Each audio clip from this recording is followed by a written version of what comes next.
Picture this. It is February.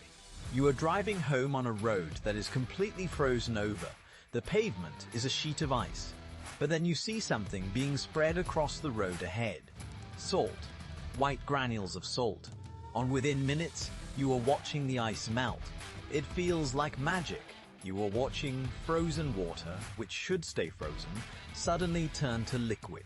But how does salt make ice melt? The temperature has not changed. The sun is not shining brighter. So what is happening here? This video uncovers the science behind one of winter's greatest mysteries, and the answer is hidden in something called freezing point depression. Uncover the mystery about salt and ice right here on the Untold Origins. Let me take you back to the 1930s. A man named Henry Gasnier was a French chemist, and he was facing a problem that millions of people in cold climates still face today. Roads were becoming impassable. Cars were sliding off highways. Entire cities were grinding to a halt during winter. Gasnier and other scientists began experimenting with different substances. Sand did not work. Ash did not work. But salt. Salt was different.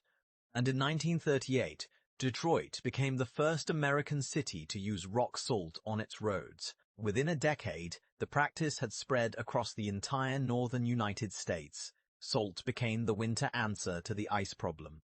But why does salt work? Here is the golden rule. Salt does not actually lower the melting point of ice. That is the common misconception. Instead, salt lowers the freezing point of water. Let me explain the difference. Water normally freezes at 32 degrees Fahrenheit, 0 degrees Celsius. But when you add salt to ice, something remarkable happens at the molecular level. The salt dissolves into a tiny layer of water that always exists on the surface of ice, even when it is frozen. This dissolved salt changes the chemical properties of that water layer. The water molecules become confused, you could say. They need much colder temperatures now to form ice crystals again. We are talking about dropping the freezing point down to 15 degrees Fahrenheit, sometimes lower. So if the temperature is 20 degrees Fahrenheit and you add salt to that ice, the ice has no choice but to melt. The salt is forcing the water to behave as liquid, even though the air temperature says it should stay frozen. Now here is the myth to bust. You might think that salt works best when it is very cold, but actually, salt is most effective when temperatures are close to freezing. Between 15 and 30 degrees Fahrenheit is the sweet spot. Go much colder than that, and salt becomes nearly useless.